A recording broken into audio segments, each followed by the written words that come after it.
Hello artists, I have a really fun project for you today. It's pretty simple and it's the kind that we would call refrigerator art. So it's the kind of thing we would definitely want to hang up when we're done because it looks so professional and finished when we're done working on this piece of art. So what you're going to need today is just one piece of paper to make our piece of art, just a piece of white paper, and I'm going to show you a few other things, okay? So I'm going to move this to the side. Oh, let me talk about it really fast. When we make our dandelion art today, we're going to work on using our fake watercolors. So I'm going to show you how to do that. But we're also doing printmaking, and so you are going to work a little bit on making sure you have a lot of water to make this look watercolory. You're going to be leaving a negative space. That's what this area is called, where it's white, and I'm going to show you how to do that. But this area back here is all going to be printmaking. And it's really fun to be able to do this, and once you learn how to do it this way, you'll be able to make all sorts of different projects. So let's go ahead and get started. So I was saying earlier, you're going to need a piece of white paper. You can do this in your sketchbook, or if you have other white paper, you can go ahead and use that. I have a little tiny cup of water, and I have a paintbrush. I have a black marker. It's a permanent marker like a Sharpie, but it's the really, really thin tip. Do you see that one? This is my thick Sharpie. I don't want to use this one. I want to use this one. So if you do not have a marker like this at home, I want you to use a marker that you would write on paper with. Just a regular marker that your mom or dad or aunt or uncle might use to write a note with. You can use regular black ink pen, okay? Now, if you have watercolors, you can get your watercolors out, but today I'm going to show you how to do this without watercolor. So I'm going to need a piece of tin foil, and I can actually use a Ziploc bag as well if I don't have tin foil. So a plastic bag would work as well, but this is what I have. I just reuse mine. And I'm going to use my markers, okay? So those are the things that we need to make this piece of art. Now, if you want to make yours look like what I call refrigerator art, that means I have this, it's already ready to go. I don't have to mat it on another piece of paper because I've made this really nice straight line around it. Fifth graders, you know what I'm going to do. But the rest of you, here's what I do. I have this tape that's called washi tape. It's just, this one has Mickey Mouse on it. It doesn't matter what you have on yours. Or if you don't have that, you can even use masking tape. I used masking tape on this one. You'll notice that when I peel my tape off, it does tear my paper a tiny little bit, but that's okay. If you have an adult help you remove your tape, it'll make you have really clean lines. So the first thing you want to do, and if you want to ask a grown-up or an older brother or sister to help you, that's a really good idea. But you're going to go ahead and take your tape. Let me see if I can get mine off here. Peeling it.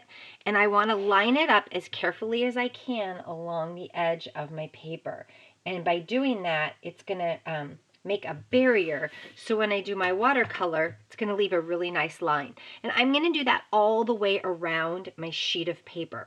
Okay, I already have one finished, so I'll bring that over here. Now, it's not going to stay there, so it doesn't matter if yours matches. Like, I have this other tape. I could have used this. It's a little bit wider, but look, I was having a hard time getting it off, so I stopped. It doesn't matter what tape you use. It's okay if you use this thickness too. That does not matter. Okay? All right, once I have my piece of paper all ready to go, I'm going to actually set it to the side, and I'm going to work on the paper for my background. That will be making my watercolor print on here. What I'm going to do when I'm done is, after I get my marker on here and I get it wet, I'm going to go ahead and lay this down on top of it, and I'll rub it and rub it and rub it, and it's going to leave that imprint. But here's the tricky part. We want to have negative space. Remember I talked about the negative space on here? So I am going to, while I'm getting my background ready, I want to find some scrap paper. Now, hopefully you have some scrap paper that you're saving. I like to save my scrap paper. That's like what I cut around my edges, because I know I'll use it again for another project. So you can see here, I have some scrap paper that's been saved. It's even bent, and here's where I cut my other circles out. So what I want to do is before I start working on my background, I want to cut out my dandelions. And I want to cut out circles, and I want to suggest you do it freehand. Now, if you're having a really hard time cutting a circle, draw it on your paper first, or you can even trace something and then cut them out. Now, I have 3, you could have 4, but you want to have some little ones over here, and those ones I didn't make into circles. I made them more of an oval. So I'm going to just show you. I like to cut mine freehand, but again, you can trace yours if you want to. So I want to go ahead and cut at least 3, maybe even 4. Dandelions, these ones are blowing in the wind if you look at them. So they're sort of leaning to the side. So there's 2. Now I'm going to go ahead and cut 3. And then I want to cut some smaller ones. And my smaller ones don't have to necessarily be circles, okay? So I have 3 right here. I'm still using my scrap of paper. And I want to go ahead and cut just a couple small ones so it looks like these are my pieces that are floating away in the wind. You'll notice that the way that I choose to have my stems go will make it look like they're floating rather than having them go straight up and down. And by bending my dandelion stems, it looks like the wind is blowing across my paper. And it's fun when you do your watercolor up here. It's fun to get those different colors with that white showing through. I'm going to show you how I got that. Now, this is a little bit too big, so I'm going to cut it down. Remember I told you they don't have to be circles? I think this time I'll have 3 flying. Find some more scrap paper. All right, now remember, if I'm going too fast, you just pause and catch up to me, okay? So if you notice now, I have 3 round pieces that are going to echo my dandelion. And I have 3 ones that I'm going to have flying in the air, okay? Once you're with me, then go ahead and push play again. But you can pause until you get to my point. All right, I'm going to move these out of my way. And I'm going to start working on my background here. And I know it's hard to see because the light likes to reflect off of it. So I'm sorry about that. I want to go ahead and pick some blues from my markers. I'm going to pick this blue, and I'm going to do just a little bit of a darker blue. And then I want to pick some greens, and I want to do a lime green, and then I want to do a darker green, okay? So, and the reason why I want these different colors, this is hard to tell. Let me move that for a second. The reason why I want these different colors is I'm going to be able to get those colors in there, and then dark and light blue in here as well. Do you see how that works? And I'm going to actually use a water bottle, which I forgot to have you get out. But remember, you can pause at any time so you can get your supplies. Sorry about that, friends. I have a little water spritzer. I've used it before. And I'm going to go ahead and use this for spraying this to make my watercolor background. So now that I have my tinfoil or my Ziploc baggie, I'm going to go ahead and just start taking my marker. And I know, I'm going to just lay my paper right here. I know that this bottom portion of my paper should be the grass. So I'm going to color some green, and I want to make sure I don't have any open spaces, okay? So I can see as I look at it that I'm not coloring solid, but notice I'm going to skip around here. Because I also want to put some of that dark green on here as well. I don't want to leave it all light green. Once you've learned how to make backgrounds like this, you can do all kinds of really fun things. One really fun idea is to make an aquarium. So you do your whole background blue like this, and I like taping the edges, and put it down. And then when you pick it up, you'll be able to use, you can draw fish and sharks and turtles, and all kinds of good stuff. All right, so I'm going to put some dark green in here in my spots where I left empty, even maybe going over a few places. Now, one of the things I've learned about doing this is making sure you get it really, really wet. If it's not wet enough, it's not going to leave a really good print. And I've also noticed that rubbing it is a really great way. I'm going to show you how to do that in a second to make sure you get your color. So if you can look, there's what my colors look like. Turn that a little, see? And I just have it kind of mixed all around. And then I'm going to go ahead and get my blues. So I'm going to start with my light blue. Now I don't have to do the whole paper. Remember, my sky is going to be about that wide, maybe a little bit bigger. So I don't have to do my whole piece of tin foil, but I want to go ahead and I'm going to make it go all the way up to the edge. They're going to touch and be really good friends because blue and green can touch. They are neighbors on the color wheel, and they're both cool colors. All right, so I want to just get some light blue on here, but then I also want to bring in that dark blue. And I'll pick this up and show it to you as soon as I get it all colored in, because what will happen is when you get these colors and I get them wet, they're going to run together a little bit, and it's really going to give us that neat watercolor look that we want. Okay, so see how I just add a little bit here. Let me hold it up for you so you can see. See how my light blue is on there and my dark blue? You see that? Okay, so I have all my colors on my tinfoil now. So the next thing that I want to do, I'm looking at this right here, and I know that I want to flip it, so I'm going to do it backwards. When I flip my paper, I put it down, it's going to be over here. That means the dandelions are going to be on this page, so when I lift it off, they're on my left. I want them on my left so it looks like my wind is blowing. If by accident you get yours on the right, you're just going to make your wind go that way, and that's okay. So I'm going to go find those circles I had. Yikes. I dropped one on the ground. I'm going to find my circles, and what I want to do is lay them kind of in the places that I think I want those circles to be. Here, here, here. All right, I'm going to put those right there. I'm going to put my little flying ones up here in the sky. Now what's going to happen is when I get my piece of paper wet, and I put my paper on top of it, this is going to act like a barrier, okay? And it's not going to let this go on here. In fact, I did this backwards though. I want them on this side. I even told you that. Silly me. Okay. Good thing we're all doing this together, right? Okay. So I have these on. They're going to act as a barrier, and I'm going to go ahead and get my paper really, really wet. And if they move a little bit, don't worry.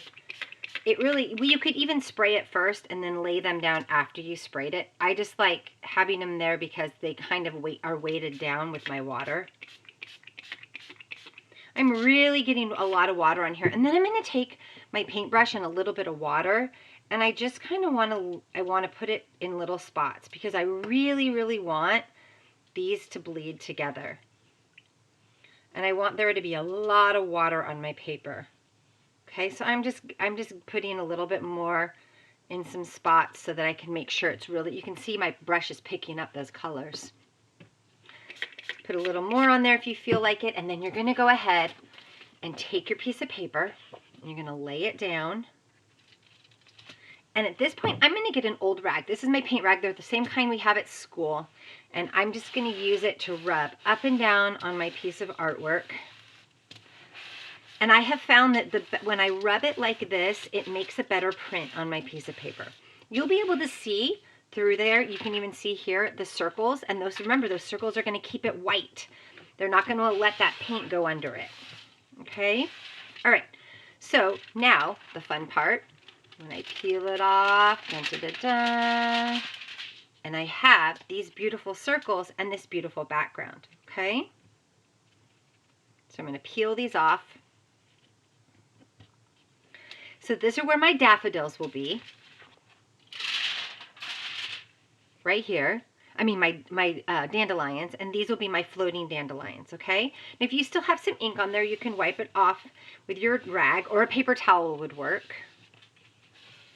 And then you can go ahead and peel off your edges really carefully, okay? Now, if they peel off, so you can see a little bit of my paper is peeling off, don't worry about it. Part of it's because we're not using watercolor paper. If you have watercolor paper, this will peel off no problem. And it won't even peel off any of your paper. But this is leaving a nice, clean line around our paper. And this paper I'm using is the same as that's in your sketchbooks. It's what we use at school to draw on. It's called sulfite paper. Okay, so now my picture is all ready, and I want to go ahead and let it dry a little bit. I'm going to try to go ahead and start and draw my dandelions for you, but you want to go ahead and let it dry. Now, dandelions have all types of different lines on them. If you look at these ones, I've kind of just drawn straight lines with a little bit of a triangle at the top of them, but you could do a tiny little ball, and they have lots and lots of little arms that come off of them. So what I'm going to go ahead and start doing is putting a little dot in the center of my circle. And then I'm going to pull out some long ones. And then I'll go back in between all of those long ones and I'll put a short one in. Now, it's better for you to wait until your paper is dry. Probably going to get some ink on my arm for laying it on top, but that's okay. It's washable. So I've done just little lines like that. Now I can go through and decide if I want to put a dot at the end of them or if I want to put little triangles. I'll put dots on this one today. So it's pretty simple. And I'm just using that marker, that really thin Sharpie. You don't want to use a thick Sharpie. It would make your dandelion lines really fat. So if you can avoid doing that, use a thin. You could also, if you wanted to, if you had a thin Crayola marker, you could use that. Or just a pen that has just a black pen that has the little up and down clicker on it. I can't think of what it's called. Sorry, friends. This is what happens when you stay at home all the time. You lose your mind. All right, so I'm going to go ahead and just do this on all of my amazing little dandelions. How many of you have been outside and seen dandelions growing? Right now is the perfect time for them to be growing out in the weeds. And then they have a little yellow daisy that comes out afterwards. They sometimes make people sneeze, but you also can make a wish on them too if you want to. So it would be really fun to see real dandelions and then come home and make a dandelion field. That would be really fun to do. Okay, so I have two, and let's do my third one. And you're gonna just join me and do the same thing with yours, okay? Now, I'm gonna show you in a sec how to go ahead and make those little ones. And we wanna give our stems a little bit of a bend to them when we draw them on there. One thing I practiced a little bit with is making my dandelions different, and I found that they look neater when I do all of them exactly the same. Now, if you have watercolor paint at home and you'd rather watercolor than use the markers and do the printmaking, you can definitely do that. The one thing I would suggest is that you do wet on wet. So you get it really wet with your water, then use your watercolor on top of it. It will give it more of that marbled look that you want. You want those colors to kind of blend together. That's an important way to do this. All right, I'm going to bring my stem down, and I'm just going to bring it to the edge of my paper. Now, if you left your tape on, you can definitely leave it on until you're all finished. All right, so I gave them a little bit of a bend to make them look like they're blowing in the wind. And then I would go over here and I'm going to do the same thing here, but I want to make them, instead of them being full dandelions, I just want to do one side of the dandelion. And then I want to bring a stem down like that. Okay? So I don't want to do the whole, all the way around circle. I just want to do little piece like that, like it's floating. All right.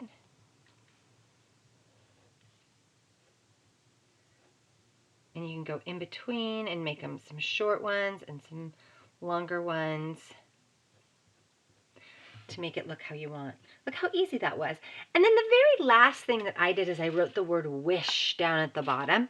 You do not have to, or you could write make a wish, or you can really put anything you want to, but I thought that was fun. And I used cursive and tried to make it nice and long, but you could do that if you wanted to, or you could print it. But I thought that was a pretty way of doing things.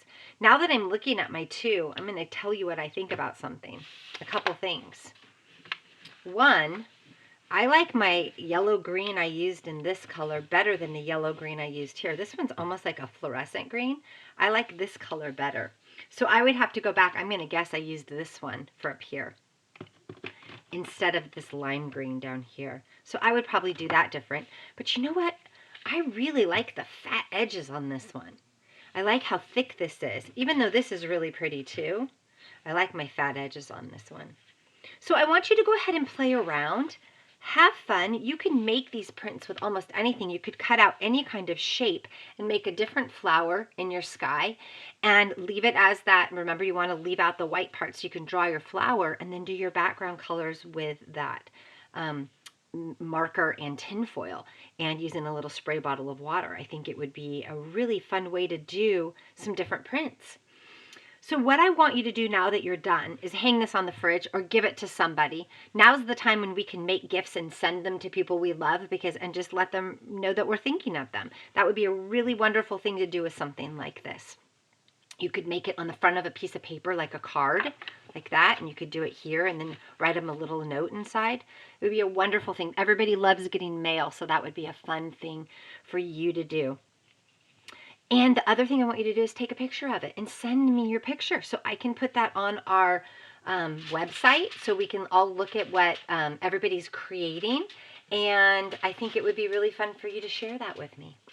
All right, my friends, I hope you have a wonderful day, and I look forward to creating more art with you on another day. Have fun.